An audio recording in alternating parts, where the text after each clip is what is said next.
aviation was still in its pin feathers when America sprouted its sporting wings, found that flying was fun, and had that extra spice that men call sport.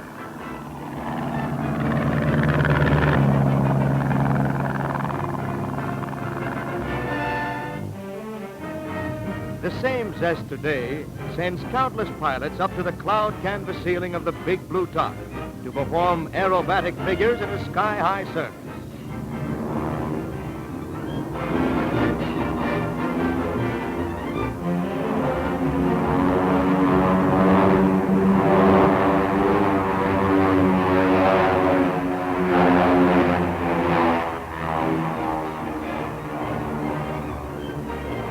Like all sports, flying has its champions, men who can put a plane through maneuvers to match those of any bird in the air.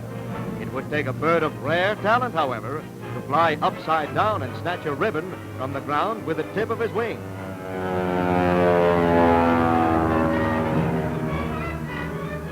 The popular trend of this streamlined sport is marked across the nation by the hangars of countless flying clubs, organizations devoted to the less spectacular aspects of pleasure planing. The map marked Anywhere sends these cloud clubs along the limitless highways of the sky, equipped with light hearts and a picnic lunch. Competent amateur pilots, they operate compact little monoplanes, ranging in price from $1,200 to $2,000. Flying a plane like this is not a rich man's sport, and club members cut upkeep costs by doing most of their own maintenance work. These little excursion craft have a cruising range of only 350 miles, a top speed of only 90 per. But they're easy to handle and can land on anything that's level.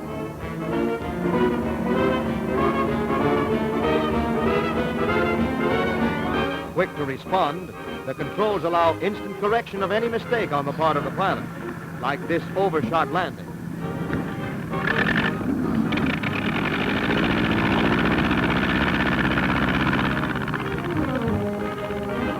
When the wind is in the whispering quarter, hundreds of these cruising clubs follow the sport of the spinning blade.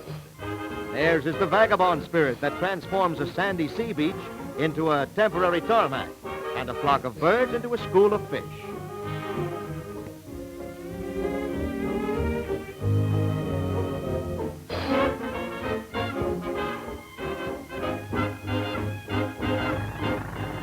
The Aviation Country Club caters to those amateur eagles who can quit work on Friday noon.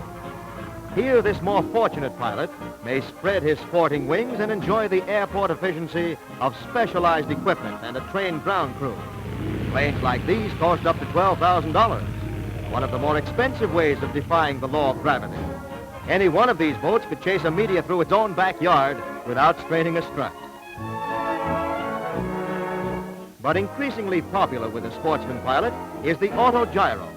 This flying for fun often scorns the convenience of an official landing field in favor of more inviting, but often more confined natural grounding space. The rotary blades of the AUTOGYRO are actually revolving wings that enable the machine to lose virtually all of its airspeed and yet maintain a constant altitude.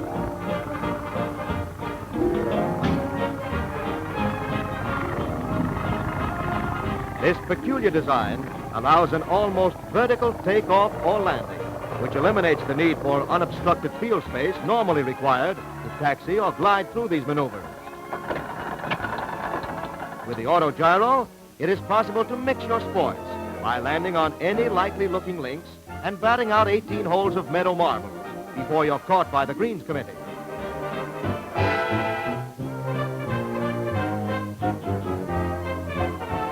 Downtown Manhattan, dominated by the stalagmite skyline of the business and financial district surrounding Wall Street, has a riverfront skyport for seaplanes. Many of the men who work in this area commute daily to their offices in private planes from their suburban estates. The sport of silver wing serves a practicality presented only by the snort of a gravity-bound tugboat.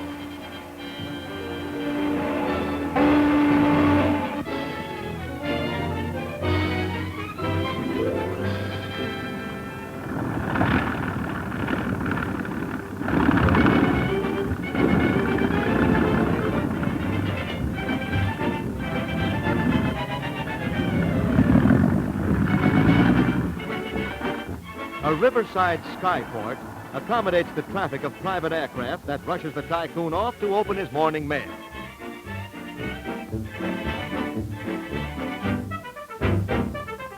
Not everyone, however, can own his own plane, but air excursion services carry countless persons to the nation's sports spots. The amphibian-type plane is popular with most flying sportsmen because its ability to operate on land or water makes accessible a greater variety of diversion. Taxiing along a river runway in the teeth of a wind is almost a sport in itself. As the plane's speed mounts, flying spray covers the window, and the passenger gets a submarine sensation as the skyline disappears from view.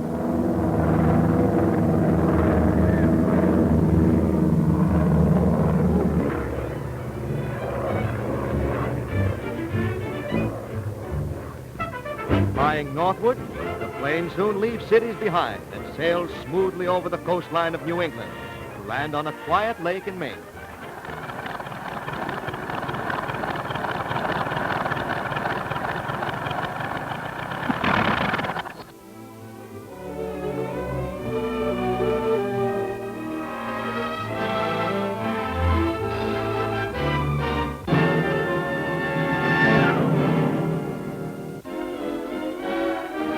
The nobility of the flying sportsmen are the owners of giant amphibian transports, like this one that Gar Wood flies for business and pleasure. Gar Wood is famous for building and driving the fastest speedboats in the world, but he's at home in the air as well, and acts as pilot and navigator of his monster flying fish.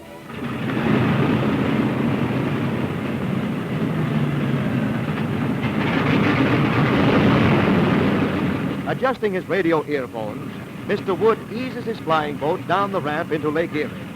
In the water, the wheels are retracted into the fuselage, and the giant boat picks up speed as it taxis under the murky northern skies to take off for the sunny palm print shores of his island home in the Florida Keys. A plane of this type costs over $60,000, but this money goes a long way, for the plane has a cruising radius of 1,000 miles and can do 200 of them an hour. Mr. Wood soon comes out of the clouds, and the cities of the Atlantic seaboard roll beneath the belly of his plane. Checking his position on the map, he alters the course slightly, and soon the coast of the Carolinas comes into view to guide him southward. Racing the clock to beat the thermometer, he leaves winter in his wake. He glides into Florida's eternal sunshine as he loses altitude over the city of Miami.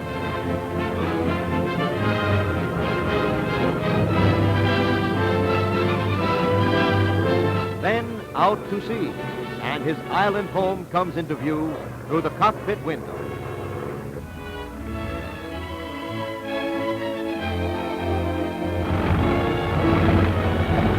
The slashing swirl of a whirling blade, geared to the wind-roaring harness that holds the power of 1,000 horses. Thus, a country carves new frontiers from the clouds, for the sky's the limit when America spreads her sporting wings.